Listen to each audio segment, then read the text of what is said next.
चलिए तो आज पढ़ते हैं कार्बन एंड इट्स कंपाउंड। ठीक है, क्लास 10 का केमिस्ट्री का एक चैप्टर है कार्बन एंड इट्स कंपाउंड। इस चैप्टर को पढ़ते हैं, वन शॉट वीडियो। ठीक है, जल्दी से क्विक रिवीजन इसका करेंगे, सारे टॉपिक्स का जो है ना समझाते होंगे और जल्दी से इस चैप्टर को खत्म करते हैं। ठीक है, देखिए सबसे पहले carbon and its compound. Chapter का नाम है कार्बन एंड इट्स कंपाउंड। तो बेसिकली ये जो चैप्टर है वो किस पे होगा? कार्बन पे होगा। ये ऑर्गेनिक केमिस्ट्री का पार्ट है। ठीक है, अब देखो तो कार्बन एंड इट्स कंपाउंड है तो सबसे पहले हम जान लेते हैं कार्बन के बारे में। कार्बन क्या है? ठीक है, मतलब कार्बन क्या है, उसकी क्या बेसिक प्रॉपर्टीज़ है, फिजिकल प्रॉपर्टीज़ है, क्या केमिकल प्रॉपर्टीज़ है और ऐसा क्या खास है कार्बन में जिसके बारे में एक चैप्टर दे दिया पूरा पढ़ने को आपको। ठीक है, चलिए देखिए carbon is an element. Basic चीज़ पहले जो है, छोटे मोटे पॉइंट वो सारे, ठीक है, बेसिक पॉइंट पहले देख लेते हैं, उसके बाद फिर मेन टॉपिक पे आएंगे। ये सब बेसिक है। ठीक है, जितने भी यहाँ पे दिख रहे हैं ये सारे के सारे अभी बेसिक है। मेन आपका जो चैप्टर है वो स्टार्ट होगा यहाँ ऑर्गेनिक कंपाउंड से। ठीक है, अभी कुछ बेसिक जान लेते हैं। देखिए कार्बन जो है, कार्बन इज एन एलिमेंट। ठीक है, कार्बन क्या है? एक एलिमेंट है और it is a non metal. ये कैसा है? तो ये नॉन मेटल एलिमेंट है। ठीक है, non metal. Its atomic number is 6। Modern periodic table में जब आप इसको देखोगे तो इसका जो पोजीशन है वो 6th नंबर पे है। और carbon always forms covalent bond. ठीक है, कार्बन कैसा बॉन्ड फॉर्म करता है? तो कोवैलेंट बॉन्ड फॉर्म करता है। ठीक है, अगर यहाँ पे क्वेश्चन आता है कि why always carbon form covalent bond, तो सिंपल सा इसका जो आंसर हो जाएगा वो क्या हो जाएगा? बिकॉज इट्स अरेंजमेंट, इसका जो अरेंजमेंट होता है, ठीक है, इलेक्ट्रॉन का जो अरेंजमेंट होता है इसमें एटॉमिक कार्बन के एटम में, ठीक है, वो इस तरह से होता है 2,4। ठीक है, मतलब पहले सेल में जो होता है वो कितने होते हैं? 2 इलेक्ट्रॉन होते हैं और दूसरे सेल में कितने होते हैं? 4 होते हैं। अब एक चीज़ बताना, जैसे यहाँ पे कहा ये कार्बन क्या है? हमेशा कोवैलेंट बॉन्ड ये बनाता है ना। ठीक है, तो कोवैलेंट बॉन्ड क्यों बनाता है? तो एक चीज़ देखो, जैसे मान लो कि ये कार्बन है, बीच में क्या है? न्यूक्लियस है। ठीक है, यहाँ पे प्रोटॉन और न्यूट्रॉन, यहाँ पे प्रोटॉन और न्यूट्रॉन होंगे। ये हो गया पहला सेल, यहाँ पे 1 इलेक्ट्रॉन हो गया और ये 2 इलेक्ट्रॉन हो गए। ठीक है, K सेल खत्म हो गया। L सेल में कितने हैं? 4 इलेक्ट्रॉन है, तो यहाँ पे 4 इलेक्ट्रॉन को, ठीक है, अब रखिए। अब एक चीज़ बताना, कोई भी एटम जो है वो क्या करता है? मतलब अपने आप को स्टेबल करने के लिए कोई भी एटम या तो गेन करता है या तो लूज करता है। ठीक है, सबसे पहला जो इसका काम होता है या तो गेन करता है या तो लूज करता है। अगर ये दोनों में से कुछ नहीं हो रहा तब जाके वो क्या करता है? कोवैलेंट, सबसे पहले वो क्या करता है? शेयरिंग बॉन्ड बनाता है। ठीक है, यही करता है ना। देखो यहाँ पे आउटर मोस्ट में ये वैलेंस इलेक्ट्रॉन इसका जो होता है वो कितना होता है? वैलेंस इलेक्ट्रॉन 4 होता है। ठीक है, वैलेंस इलेक्ट्रॉन कार्बन का कितना होता है? 4 होता है। वैलेंस इलेक्ट्रॉन कहने का मतलब कि उसके आखिरी सेल में, कोई भी एलिमेंट के एटम के आखिरी सेल में कितने एलिमेंट हैं जो मतलब ऑक्टेट कंप्लीट करने से बच रहे हैं। ठीक है, वो हो जाता है आपका वैलेंस इलेक्ट्रॉन। ठीक है, तो यहाँ पे देखो दूसरे सेल में क्या होता है? टोटल 8 इलेक्ट्रॉन होने चाहिए थे तब जाके ये स्टेबल होगा, लेकिन यहाँ पे कितने हैं? 4 ही हैं। तो या तो ये 4 किसी से लेगा तब जाके स्टेबल होगा, या तो 4 किसी को देगा तब जाके ये स्टेबल होगा। ठीक है, या तो इसे गेन करना पड़ेगा या तो लूज करना पड़ेगा। लेकिन अब एक चीज़ बताना, एक चीज़ देखो यहाँ पे क्या है। ठीक है, 4 इलेक्ट्रॉन किसी दूसरे से लेना या 4 इलेक्ट्रॉन किसी दूसरे को देना, ठीक है, ये अपने आप में पॉसिबल नहीं है। क्यों नहीं है? क्योंकि फिर 4 इलेक्ट्रॉन को देने के लिए बहुत ज़्यादा एनर्जी जो है वो क्या करना पड़ेगा? रिलीज करना पड़ेगा, और 4 इलेक्ट्रॉन को लेने के लिए भी बहुत ज़्यादा एनर्जी का वहाँ पे ज़रूरत होगा। ठीक है, तो इसलिए क्या है ना कि यहाँ पे गेन या लूज नहीं होता, शेयरिंग होता है। और शेयरिंग करके ये क्या करता है? किसी दूसरे एलिमेंट से क्या करता है? शेयर करने के बाद एक बॉन्ड बनाता है और वही कहलाता है आपका कोवैलेंट बॉन्ड। ठीक है, तो यहाँ शेयरिंग के कारण, बनने के कारण जो है कार्बन हमेशा कैसा बॉन्ड बनाता है? कोवैलेंट बॉन्ड बनाता है। ठीक है, रीजन पता चल गया, क्योंकि इसके आउटर मोस्ट सेल में कितने होते हैं? 4 इलेक्ट्रॉन होते हैं। अब देखिए आगे देखते हैं, कार्बन इज ए टेट्रावैलेंट। ठीक है, टेट्रावैलेंट कहने का मतलब है कि 4 इसके वैलेंसी होते हैं। अभी बताया गया कि 4 आउटर मोस्ट में कितने हैं? 4 भरे पड़े हैं। ठीक है, लेकिन 4 अभी खाली है ना। किसी भी एटम को उसको स्टेबल करने के लिए क्या है? उसका ऑक्टेट कंप्लीट होना चाहिए या डुप्लेट कंप्लीट होना चाहिए, यही कंडीशन होता है ना। तो यहाँ पे ऑक्टेट कंप्लीट करने के लिए 4 इसको या तो और चाहिए होगा। ठीक है, और नहीं तो ये 4 इलेक्ट्रॉन को लूज करके अपना डुप्लेट कंप्लीट करके हीलियम की तरफ बिहेव करने लगे। ठीक है, यही दो कंडीशन है ना।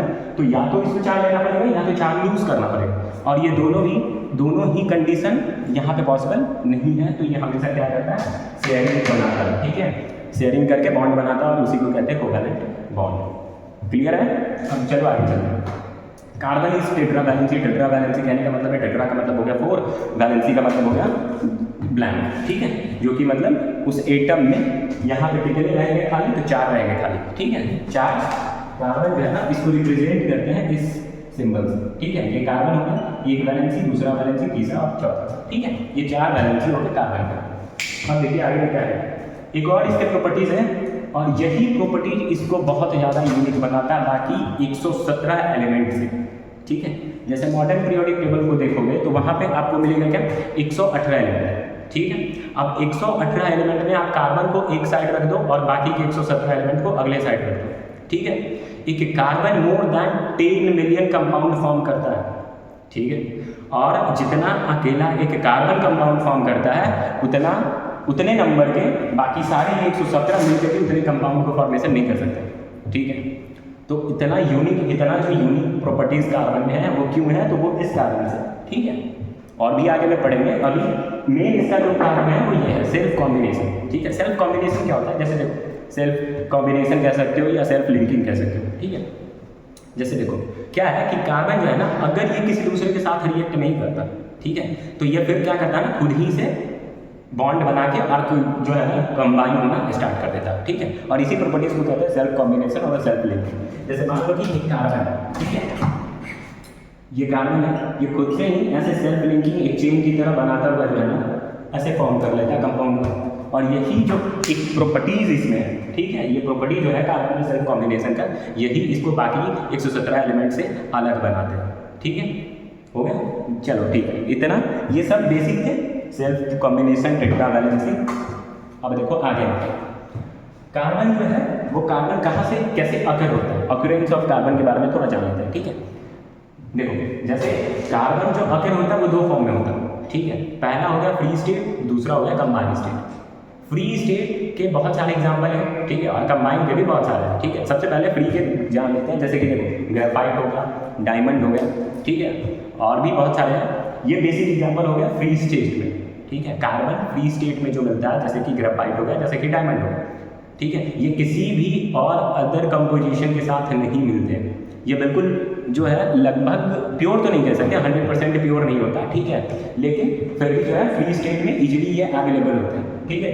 ये हो गया, एक हो गया आपका फ्री स्टेट, दूसरा हो गया कंबाइंड स्टेट। कंबाइंड स्टेट का एग्जांपल आप ले सकते हो फॉसिल फ्यूल्स हो गया, ठीक है, जैसे पेट्रोलियम हो गया, केरोसिन ऑयल हो गया, ठीक है, और भी बहुत सारे, LPG गैस हो गया, और उसके बाद फिर ये हो गया कार्बोहाइड्रेट्स हो गए। ये सारे के सारे जो है वो क्या है, कंबाइंड स्टेट में पाए जाते हैं। मतलब वहाँ पे क्या होता है, कार्बन तो होता है, उसके साथ और अदर भी एलिमेंट्स होते हैं, ठीक है, तो वो होगा आपका कंबाइंड स्टेट्स। और फ्री स्टेट जैसा मतलब कि वहाँ पे ऐसा सब्सटेंस जहाँ पे कि बिल्कुल आपको कार्बन ही मिलेगा, ठीक है, समझ में। तो ये था अक्यूरेंस ऑफ कार्बन 2 फॉर्म में होता है, एक फ्री स्टेट और एक कंबाइंड स्टेट में। फ्री स्टेट का भी कुछ एग्जांपल हो गया डायमंड एंड ग्रेफाइट, और कंबाइंड स्टेट के लिए हो गया फॉसिल फ्यूल्स, LPG, पेट्रोलियम, और इसके बाद फिर फैट्स हो गया, कार्बोहाइड्रेट्स हो गया, ठीक है। अब चलो आगे बढ़ते हैं। देखो एलोट्रॉप्स, इसी में एक टॉपिक है एलोट्रॉप्स। देखो एलोट्रॉप्स क्या होता है, allotropes the various physical form in which an element can exist, ठीक है। कहने का मतलब ये है कि सेम एलिमेंट, ठीक है, कार्बन से ही एक ही एलिमेंट से कोई 2 अलग अलग सब्सटेंस बना हुआ हो, ठीक है, क्या हो, सेम एलिमेंट से एक ही एलिमेंट, जैसे एग्जाम्पल के तौर पे देखो क्या है, एक डायमंड एक ग्रेफाइट, ठीक है, दोनों कंप्लीटली 100% जिससे बने कार्बन से, ठीक है। लेकिन आगे में जब पढ़ोगे तो पता चलेगा कि ये दोनों बिल्कुल अलग है, बना सेम ही एलिमेंट से, ठीक है, कार्बन से ये भी बना, कार्बन से वो भी बना, लेकिन प्रॉपर्टीज जब आप पढ़ाना स्टार्ट करोगे तो फिजिकल एंड केमिकल प्रॉपर्टीज सारे के सारे बिल्कुल डिफरेंट होते हैं, ठीक है। तो देखो एलोट्रॉप्स वही होता है कि एक ही एलिमेंट से अलग अलग वहाँ पे फिजिकल प्रॉपर्टीज को शो करना, वो आपका एलोट्रॉप्स कहलाता है, ठीक है।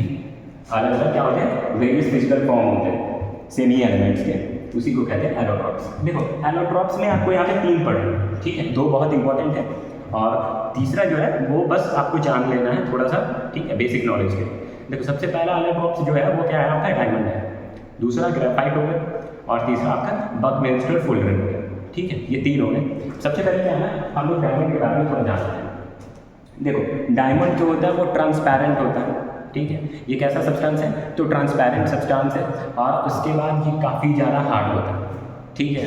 लेकिन ग्रेफाइट को अगर ग्रेफाइट का फिजिकल फॉर्म देखते हैं तो ये क्या होता है, एक तो ये ओपेक होता है, ओपेक सब्सटेंस है, ठीक है, और उसके बाद ये सॉफ्ट होता है, देखो दोनों कार्बन से ही बने, डायमंड भी प्योर कार्बन से बना, 100% कार्बन से बना, और ग्रेफाइट भी 100% कार्बन से बना, ठीक है। लेकिन यहाँ पे क्या है, ये बहुत ज़्यादा, ये समझो कि वर्ल्ड हार्डेस्ट मटेरियल है डायमंड, ठीक है। और ग्रेफाइट जो है वो सॉफ्ट होता है। ये गुड कंडक्टर ऑफ इलेक्ट्रिसिटी नहीं होता, लेकिन graphite is a good conductor of electricity. इसका रीज़न क्या है, तो इसका रीज़न यही है कि इसमें जो अरेंजमेंट है ना, ये डायमंड का जो स्ट्रक्चर बनता है, डायमंड का जो स्ट्रक्चर बनता है, ठीक है, वो कैसा बनता है, टेट्राहेड्रल बनता है। और देखो हर एक कार्बन जो है ना, वो 4 अलग अलग कार्बन से जुड़े होते हैं, ठीक है। इसका ऐसा स्ट्रक्चर होता है, एक कार्बन हर अलग 4 कार्बन से अटैच होता है। लेकिन ग्रेफाइट का क्या होता है कि एक कार्बन 3 अलग अलग कार्बन से अटैच होता है, और एक जो होता है वो बिल्कुल यहाँ पे क्या रह जाता है, फ्री इलेक्ट्रॉन रह जाता है, ठीक है। एक कार्बन क्या होता है, इसका स्ट्रक्चर देखो कैसा होता है, ठीक है। ग्रेफाइट का एक कार्बन 3 अलग कार्बन से अटैच होता है, ठीक है। लेकिन अब एक चीज़ बताना, कार्बन के कितने वैलेंस होते हैं, 4 ना, तो 4 होते थे, लेकिन यहाँ पे देखो कार्बन के कितने हैं, 3 है, मतलब एक वैलेंस रह जाता है, एक वैलेंस वहाँ पे खाली रह जा रहा है, एक फ्री इलेक्ट्रॉन रह जाता है, ठीक है। तो यही एक फ्री इलेक्ट्रॉन अरेंजमेंट में जो है ना, इलेक्ट्रिसिटी को कंडक्ट करवाने का काम करता है, ठीक है। और यहाँ पे क्या है, ये चारों एक कार्बन 4 अलग अलग कार्बन से अटैच है, तो यहाँ पे कोई फ्री इलेक्ट्रॉन होता नहीं है, इसलिए ये कंडक्ट नहीं करता इलेक्ट्रिसिटी। और इसमें एक फ्री आयन होने के कारण, फ्री इलेक्ट्रॉन होने के कारण ये इलेक्ट्रिसिटी को कंडक्ट करता है, ठीक है। अब देखो डायमंड में और भी चीज़ देख लेते हैं। डायमंड का जो ये मेल्टिंग और, ठीक है, डायमंड का जो मेल्टिंग पॉइंट है वो बहुत ज़्यादा हाई होता है, बहुत ज़्यादा हाई होता है। ग्रेफाइट का बहुत कम होता है, ग्रेफाइट सॉफ्ट है, डायमंड हार्ड है, ठीक है। और इसके बाद इसका जो स्ट्रक्चर बनता है वो टेट्राहेड्रल बनता है, और ग्रेफाइट का जो बनता है वो कैसा बनता है, हेक्सागोनल बनता है, ठीक है। अब देखो इसमें कोई भी फ्री इलेक्ट्रॉन नहीं होते डायमंड में, ग्रेफाइट में क्या होता है, फ्री इलेक्ट्रॉन होते हैं, और यही रीज़न होता है graphite is a good conductor of electricity, ठीक है।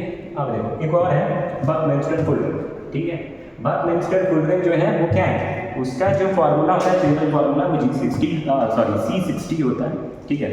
मतलब 60 कार्बन से ये बने होते हैं, ठीक है। ये एक ऐसा एलोट्रॉप्स है जो कि 60 कार्बन से बने होते हैं, ठीक है, जिसमें कि 20 हेक्सागोनल स्ट्रक्चर होता है कार्बन एटम से।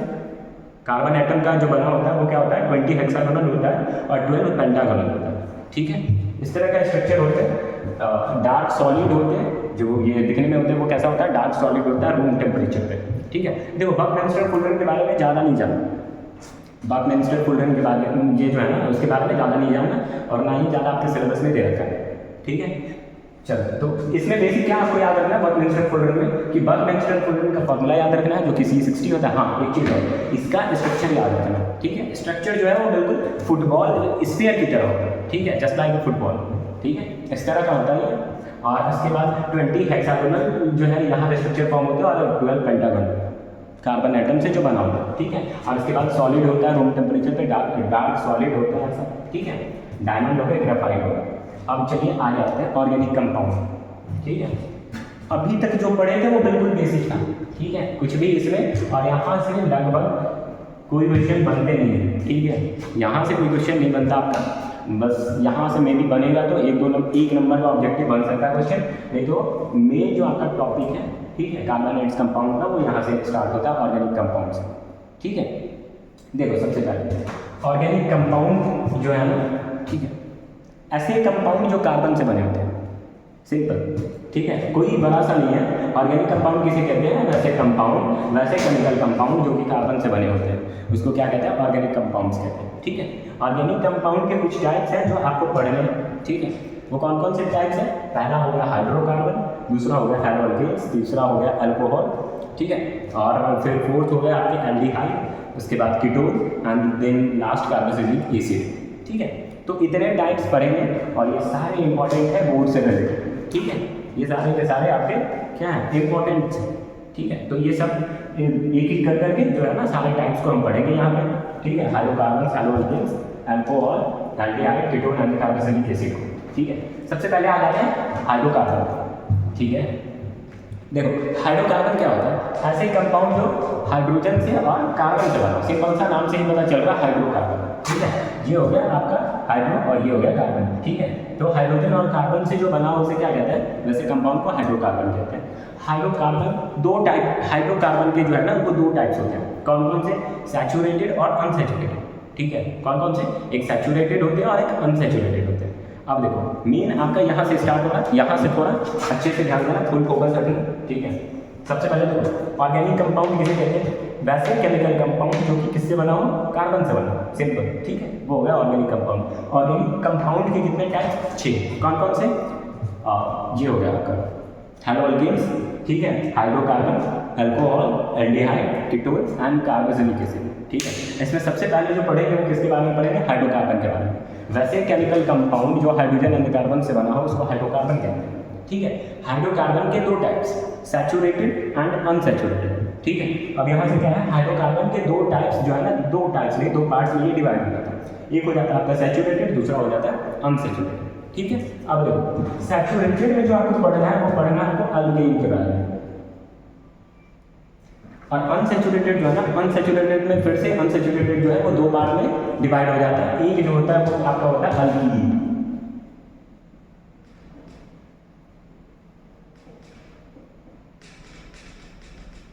और दूसरा होता है अल्काइन, ठीक है। देखो हाइड्रोकार्बन के कितने, दो, सैचुरेटेड और अनसैचुरेटेड, ठीक है। और सैचुरेटेड में कौन से हो गए पार्ट, तो आपके सैचुरेटेड में आपको पढ़ना अल्कीन के बारे में, और अनसैचुरेटेड में पढ़ना आपको अल्कीन एंड अल्काइन के बारे में, ठीक है। चलिए इतने का अगर स्क्रीनशॉट, ऐसे कुछ इंपॉर्टेंट इसमें ज़्यादा है नहीं, इतने का अगर स्क्रीनशॉट लेना है तो ले लीजिए एक बार, ठीक है, फिर आगे बताते हैं। चलिए आगे देखिए, सैचुरेटेड अनसैचुरेटेड तक पढ़ लीजिए, ठीक है। देख लेते हैं एक बार क्या है, हाइड्रोकार्बन के कितने पार्ट, सैचुरेटेड और अनसैचुरेटेड, ठीक है। हाइड्रोकार्बन दो पार्ट में डिवाइड हो जाता है वहाँ से, और उसके बाद हमको पढ़ना होता है सैचुरेटेड और अनसैचुरेटेड। सबसे पहले जानेंगे सैचुरेटेड क्या होता है। तो सैचुरेटेड देखो, सबसे पहले सैचुरेटेड हाइड्रोकार्बन ऐसे हाइड्रोकार्बन होते हैं जिसमें कि कार्बन और कार्बन के बीच में सिंगल बॉन्ड लगा होता है, उसको कहते हैं सैचुरेटेड हाइड्रोकार्बन, ठीक है। अनसैचुरेटेड हाइड्रोकार्बन किसे कहते हैं, तो ऐसे हाइड्रोकार्बन, ऐसे हाइड्रोकार्बनिक कंपाउंड जिसके बीच में कार्बन और कार्बन के बीच में डबल या ट्रिपल बॉन्ड लगा हो उसे कहते हैं अनसैचुरेटेड हाइड्रोकार्बन, ठीक है। सिंपल है, देखो फिर से क्या समझ लो, सैचुरेटेड हाइड्रोकार्बन किसे कहते हैं, तो वैसे हाइड्रोकार्बन जिसमें कार्बन और कार्बन के बीच में सिंगल बॉन्ड लगा, वो हो गया तुम्हारा सैचुरेटेड हाइड्रोकार्बन, ठीक है। अनसैचुरेटेड हाइड्रोकार्बन किसे कहते हैं, तो वैसे हाइड्रोकार्बन, ठीक है, जिसमें कार्बन और कार्बन के बीच में क्या लगा हो, डबल या ट्रिपल बॉन्ड लगा, उसे अनसैचुरेटेड हाइड्रोकार्बन कहते हैं, ठीक है। अब देखो सैचुरेटेड हाइड्रोकार्बन जो है उसमें आपको पढ़ना है अल्केन के बारे में, ठीक है। वहाँ पे एक टर्म निकल जाता है अल्केन, और अनसैचुरेटेड में वहाँ से आपको दो टर्म निकल जाते हैं, अनसैचुरेटेड कंपाउंड हाइड्रोकंपाउंड, ये हाइड्रोकार्बन से। देखो अनसैचुरेटेड हाइड्रोकार्बन से जो है वो एक अल्केन के बारे में पढ़ना है और एक अल्काइन के बारे में पढ़ना है, ठीक है। सैचुरेटेड से कौन मिला, अल्केन मिला, और अनसैचुरेटेड से अल्केन और अल्काइन मिला। अब सबसे पहले देखो जान लेते हैं क्या होता है अल्केन, ठीक है। अल्केन ऐसा सैचुरेटेड हाइड्रोकार्बन है जिसमें कार्बन और कार्बन के बीच में सिंगल बॉन्ड लगते हैं, ठीक है। अब देखो इन तीनों के बारे में एक बार में हम डिफरेंस कैसे इस चार्ट से समझ में आ जाए, ठीक है। सबसे पहले देखो जनरल फॉर्मूला अल्केन के लिए जो लगता है वो लगता है CnH2n+2, ठीक है, CnH2n+2। और अल्कीन के लिए जो जनरल फार्मूला यूज किया जाता है वो किया जाता है CnH2n, और अल्काइन के लिए वही फार्मूला आपका क्या बन जाता है CnH2n-2, ठीक है।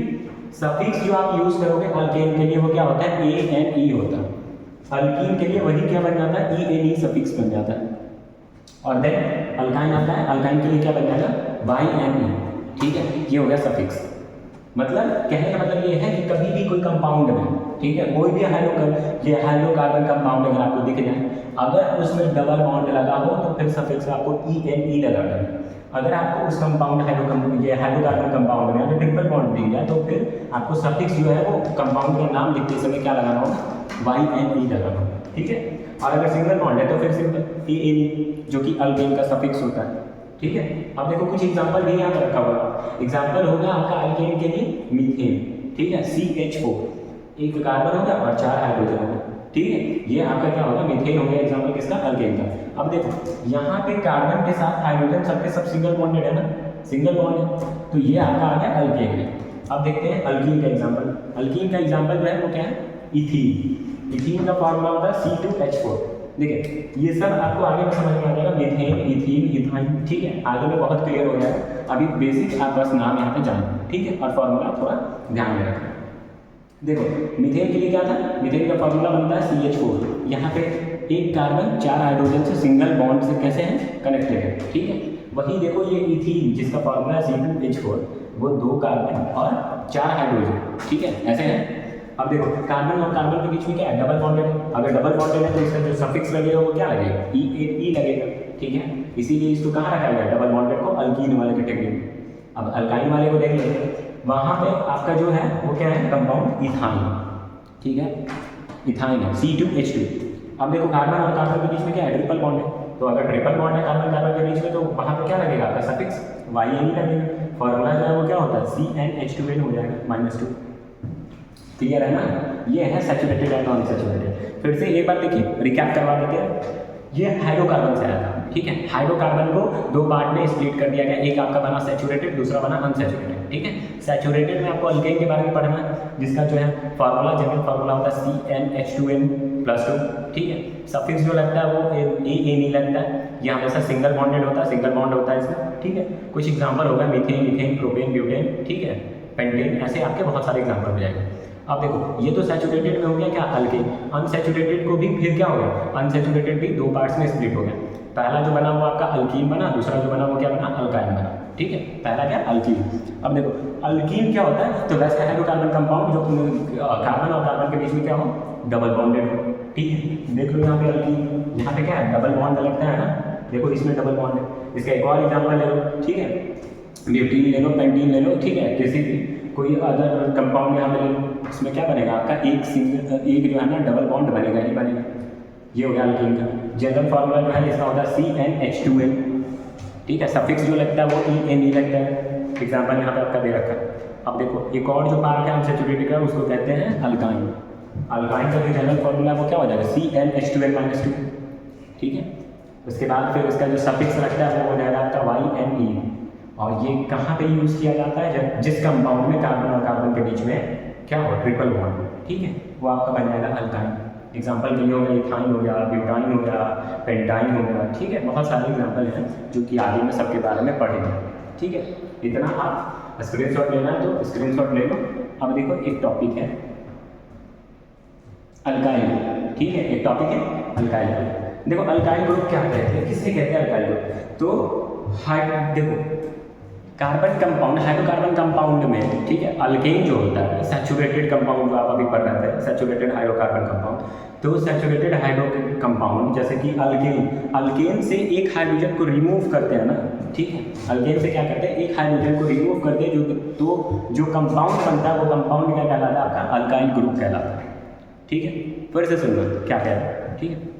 अल्केन से जो कि आपका सैचुरेटेड पार्ट है, सैचुरेटेड पार्ट से जब एक हाइड्रोजन को रिमूव किया जाता है, रिप्लेस नहीं, रिमूव किया जाता है, ठीक है, तो वो आपका जो ग्रुप बनता है वो क्या बनता है, अल्काइल ग्रुप बनता है। जैसे कि देखो यहाँ पे पहले एग्जांपल दे रखा है, मिथाइल बना है CH3, ठीक है, उसके बाद इथाइल बना आपका C2H5। बताते हैं, देखो सबसे पहले क्या है, CH4 अल्केन का पार्ट है, ठीक है। अभी हम क्या बोले, अल्काइल ग्रुप किसे कहते हैं, सैचुरेटेड का ही पार्ट होता है, ठीक है। सैचुरेटेड का एक अल्केन, ठीक है, सैचुरेटेड हाइड्रोकार्बन आप एक ले लो और उसमें से क्या करो, एक हाइड्रोजन को रिप्लेस कर दो, वही आपका अल्काइल ग्रुप बन जाएगा। जैसे देखो सब सिंगल बॉन्ड है, ठीक है, अल्केन है, CH4 है। अब इसमें से क्या होगा, एक हाइड्रोजन को आप क्या कर दो, रिप्लेस कर दो, रिमूव कर दो, ठीक है। अब यहाँ से एक रिमूव हो गया तो ये जो यहाँ पे बैलेंस है वो खाली रह गया ना, ठीक है, एक खाली रह गया। लेकिन इसका फॉर्मूला क्या बनेगा, CH3। तो यही जो बना ना, ठीक है, अल्केन से एक हाइड्रोजन रिमूव करके जो बनाते हो आपका क्या बनता है, अल्काइल ग्रुप बनता है, ठीक है। जैसे देखो यहाँ पे इथाइल है ना, तो इथाइल कैसे बना, तो इथेन से बना, C2H6, ठीक है। इथेन का क्या होता है फॉर्मूला, C2H6 होता है, ठीक है। अब देखो इसका हम स्ट्रक्चर से बता देते हैं आपको। जैसे ये कार्बन, ठीक है, एक मिनट देखो,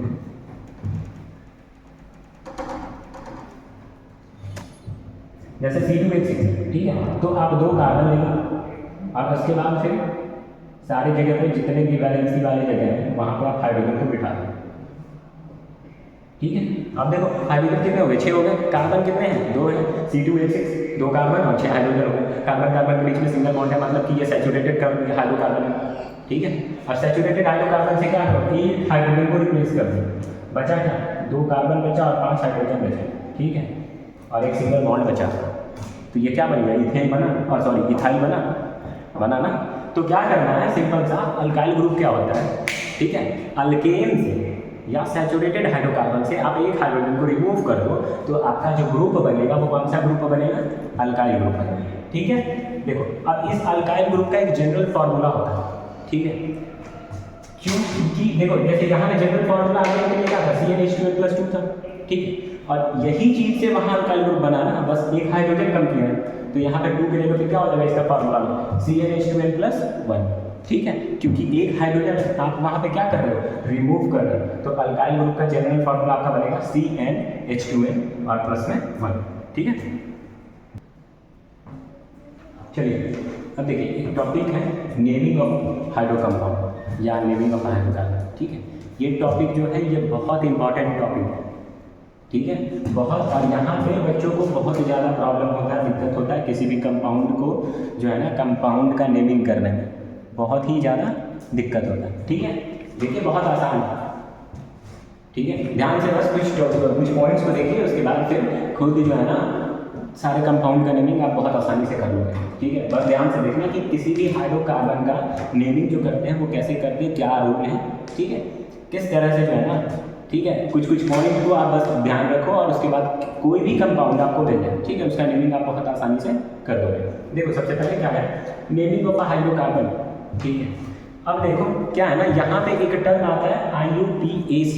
ठीक है। ये क्या है, जैसे देखो कोई कंपाउंड है, ठीक है, अब इतने बड़े जो वर्ल्ड है, ठीक है, अलग अलग कंट्री में अलग अलग लैंग्वेज बोला जाता है। ठीक है। जैसे मान लो कि आप ही का जो है ना घर पे कुछ अलग नाम है, ठीक है, और स्कूल का कुछ अलग नाम है, तो वैसे में कंफ्यूजन होता है। अब मान लो कि कोई जो है नया कंपाउंड डिस्कवर हुआ अमेरिका में, ठीक है, और जर्मनी जो है ना उसको किसी और नाम से जान रहा, अमेरिका जो है अपने लैंग्वेज के हिसाब से कुछ और नाम उसको दे रखा है। ठीक है, ऐसा होता है। तो अब देखो क्या है, तो ऐसे में बहुत सारा डिस्प्यूट्स हो सकता है। ठीक है, मतलब जो है बहुत सारे प्रॉब्लम क्रिएट हो सकते हैं। तो यहाँ पे सोचा गया, ठीक है, बोर्ड के हिसाब से, ठीक है, बोर्ड ने ऐसा सोचा कि एक क्या करते हैं ना कि कॉमन नेम देते हैं सारे कंपाउंड। ठीक है, आप अपने कंट्री में कोई भी अपना केमिकल कंपाउंड लेके आओ, ठीक है, कि मैंने ये डिस्कवर किया, ये बना है, ठीक है, इसका नाम देना है, मेरे पास आओ, नाम को रजिस्टर करवाओ, ठीक है, और एक कॉमन नेम प्रोवाइड करवाना स्टार्ट किया, कौन, IUPAC। ठीक है, इसको क्या कहते हैं, international union of pure and applied chemistry. ठीक है, ये एक बोर्ड है जहाँ पे कंपाउंड का नेमिंग किया जाता है। ठीक है, उसके कॉमन नेम वहाँ पे दिए जाते हैं, ठीक है, रजिस्टर्ड किए जाते हैं, जो कि फिर वही नाम से पूरी दुनिया जानती है उसको, उस कंपाउंड। ठीक है, तो यहाँ बिल्कुल आपको वही करना नहीं है, मतलब सीखना है। ठीक है, कि आप किसी भी कंपाउंड का मॉलिक्यूलर फॉर्मूला देख के उसका नाम कैसे बता सकते हो कि ये कौन सा कंपाउंड है। ठीक है, और बहुत आसानी से आप ये कर लोगे। देखो कैसे, सबसे पहले एक चीज़ आपको याद रखना, ठीक है, वो क्या है, the number of carbon in organic compound is indicated by, ये कुछ 10 जो है यहाँ पे लिखे हुए हैं। ठीक है, इसको बस आपको दिमाग में रखना है। ठीक है, कुछ ज़्यादा नहीं है, 10 आपको दे रखना है। जैसे देखो कोई कंपाउंड है, ठीक है, उस कंपाउंड में क्या है ना कि कार्बन, अगर मान लो कि एक कार्बन है तो उसे क्या कहेंगे, मैथ बोलते हैं। उसके लिए जो प्रीफिक्स यूज़ करते हैं वो कौन सा करते हैं, मैथ करते हैं। ठीक है, अगर मान लो मेरे पास कोई कंपाउंड है, ठीक है, जैसे मान लो C4H10, तो बताओ इसमें कार्बन कितने हैं, 4 है ना, तो कार्बन 4 है, तो यहाँ पे देखो 4 कार्बन के लिए हम क्या यूज़ करेंगे, ब्यूट यूज़ करेंगे। ठीक है, कहने का मतलब ये है कि अगर आपको किसी कंपाउंड में ये इतने नंबर ऑफ कार्बन एटम दिखाई देते हैं तो उसके हिसाब से आपको प्रीफिक्स यूज़ करना है। ठीक है, समझ में आ रहा है। जैसे मान लो कि 2 कार्बन है, तो 2 के लिए यूज़ करते हैं एथ, जो प्रीफिक्स यूज़ करते हैं वो क्या करते हैं, एथ प्रीफिक्स यूज़ करते हैं। ठीक है, जैसे मान लो कि 4 कार्बन है तो 4 के लिए यूज़ करते हैं ब्यूट। 9 के लिए करते हैं, जैसे मान लो कि कोई कंपाउंड है, बड़ा सा कंपाउंड है, ठीक है, ऐसे हो गया आपका C6 और H14। ठीक है, तो यहाँ पे फिर आप C6 बताओ तो कार्बन कितने, 6 है ना, तो अगर 6 कार्बन हो तो उसके लिए हम क्या यूज़ करते हैं, कौन सा प्रीफिक्स, हेक्स यूज़ करेंगे। ठीक है, तो ये आपको 10 याद रखने होंगे, 10 नहीं सॉरी 11। ठीक है, 11 कार्बन के लिए अनडेड उसको बोला जाता है। इससे ज़्यादा अभी आपको जरूरत है नहीं, 10 तक के लिए ये काफ़ी है।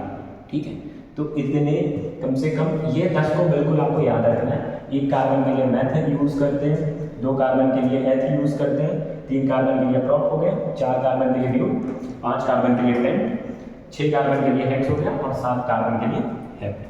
ठीक है, वैसे ही आगे है 8 कार्बन के लिए आपका ऑक्ट हो जाएगा, 9 कार्बन के लिए नॉन हो जाएगा और 10 के लिए डेक। ठीक है, चलिए अब देखिए नेमिंग करते हैं। ये चीज़ आपको याद, ये चीज़ करना, ये आपको दिमाग में रखना है। ठीक है, ये चीज़ क्या करना है, ध्यान रखना, दिमाग में रखना। फिर आपके बेसिक जितने भी हाइड्रोकार्बन कंपाउंड हैं वो सबके नाम आप बहुत आसानी से दे दोगे, बता दोगे। ठीक है, जैसे देखो यहाँ पे एक दे रखा कंपाउंड, ठीक है, इसका मॉलिक्यूलर फॉर्मूला दे रखा C3H8। अब इसका नाम बताना है, बहुत आसान है। देखो क्या करते हैं, C3H8। अब सबसे पहले हम यहाँ पे क्या करते हैं ना, जैसे मान लो कि तुमको एक चीज़ तो पता चलेगा कि चलो भाई मॉलिक्यूलर फॉर्मूला क्या है, C3H8 है। ठीक है, अब जैसे क्या होता है ना, तो बहुत जिनको मतलब बेसिक से जो है ना स्टार्टिंग से बहुत ज़्यादा प्रॉब्लम हो रहा होता है, ठीक है, नेमिंग करने में, तो उनको पता नहीं चलता कि इसमें कोई सिंगल बॉन्ड आएगा, जो मान लो पहली बार जो है ना नेमिंग कर रहा हो। ठीक है, तो वो क्या करना है कि उसको पता नहीं चलेगा कि इसमें सिंगल बॉन्ड आएगा, डबल बॉन्ड आएगा या ट्रिपल बॉन्ड है। ठीक है, मतलब ये किसका पार्ट है, तो उसको पता करने के लिए आप सिंपल सा क्या करो, आप इसको कंपेयर करो पहले जनरल फार्मूला से, जो मैंने पहले बताया था। ठीक है, तो जनरल फार्मूला में देखो तो ये कौन से फार्मूला को सेटिस्फाई कर रहा है, CnH2n+2 कर रहा है ना, CnH2n+2। जैसे मान लो ये है, ठीक है, ये जनरल फार्मूला था, तो जनरल फार्मूला था तो n कितना हो गया, 3 हो गया। ठीक है, और यहाँ पे 8 है ना, और देखो यहाँ पे n कितना है, 3 है, तो यहाँ पे 2n क्या हो जाएगा, 3 × 2 6 और +2 8, मतलब ये क्या हो रहा है, अल्केन बन रहा है ना, सैचुरेटेड हाइड्रोकार्बन है, तो सैचुरेटेड हाइड्रोकार्बन मतलब सिंगल बॉन्ड। तो यहाँ पे क्या करो, 3 कार्बन है तो 3 कार्बन आप ले, और सब कार्बन के बीच में कितने बॉन्ड होंगे, कैसे बॉन्ड होने चाहिए, सिंगल बॉन्ड होनी चाहिए। ठीक है, अब देखो जितने भी कार्बन के वैलेंसी बच गया है वो सबके जगह पे हाइड्रोजन पुट करो। ठीक है, सिंपल है, कुछ नहीं कर रहा। कितने कार्बन है, 3 कार्बन है, 3 कार्बन ले लिए, तीनों कार्बन के बीच में सिंगल बॉन्ड होना चाहिए। ठीक है, अब देखो हाइड्रोजन कितने 8 है, तो 8 हाइड्रोजन आप यहाँ पे जो है ना सारे बैलेंस जगह पे हाइड्रोजन को पुट करो। चलो हो गया, अब देखो क्या करना है, अब इसका नेमिंग करना है। ठीक है, 3 कार्बन है, मैंने 3 कार्बन ले लिया, सबके बीच में सिंगल बॉन्ड हो गए, हाइड्रोजन 8 है, काउंट कर दो, 8 हो गए, 3 ये 6 और ये 8 हो गए। ठीक है, अब देखो नेमिंग कैसे करेंगे। सबसे पहले देख लें, हम क्या बताते हैं कि कार्बन काउंट करो कितने हैं, कंपाउंड में 3 है ना, 3 के लिए क्या यूज करते हैं, प्रॉप। ठीक है, तो यहाँ पे लिखो प्रॉप,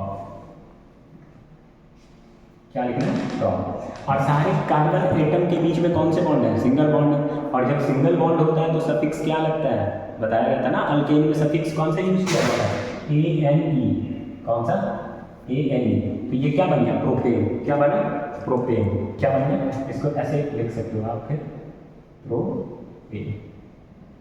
ठीक है, कितना सिंपल है। अब क्या करो, बस कार्बन को काउंट करो, कार्बन के काउंट के हिसाब से यहाँ पे देखो कि अच्छा ठीक है 3 कार्बन है तो प्रॉप होगा, अगर सब कार्बन एटम के बीच में सिंगल बॉन्ड है तो वहाँ पे आप लगा लो क्या, ANE। अगर यहाँ पे किसी एक कार्बन के बीच में डबल बॉन्ड होता तो यहाँ पे हो जाता है ENE, प्रोपीन। ठीक है, चलो वैसे ही दूसरे का नाम ले लेते हैं। देखो यहाँ पे क्या है, C4H10 है, कार्बन कितने हो गए, 4, तो कार्बन यहाँ पे कितना ले लेना है, 4। ठीक है, 4 कार्बन हो गए। अब हाइड्रोजन कितने दे रखे हैं, 10 दे रखे हैं। सबसे पहले एक कार्बन के कितने वैलेंस है, 4 बना लो, बन गया ना, सबके 4 वैसे बना लो। ठीक है, अब 10 हाइड्रोजन है, सब वैलेंस जगह पे जो है हाइड्रोजन को पुट करो।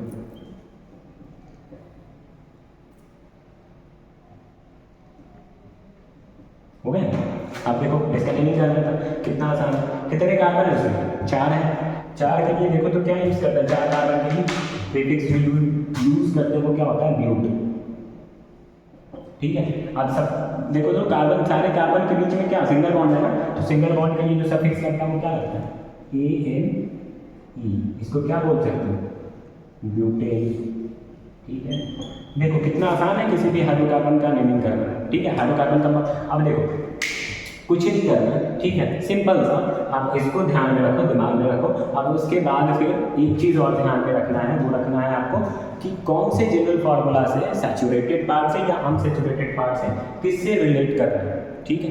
देखना है कि कार्बन सिंगल बॉन्ड कनेक्टेड है, कार्बन डबल बॉन्ड कनेक्टेड है या carbon carbon triple bond connected है। उसके हिसाब से आपको आगे में क्या करना होगा, सफिक्स लगाना होगा, ठीक है। उसके ही हिसाब से आपको क्या करना होगा, सफिक्स लगाना होगा, ठीक है। आसान है, समझ में आ गया सभी को। अब देखो इसमें आगे देखते हैं, जैसे ये तो हो गया आपका क्या, हाइड्रोकार्बन में सैचुरेटेड का एग्जाम्पल, ठीक है। आगे में हम देख लेते हैं अनसैचुरेटेड का कुछ, ठीक है।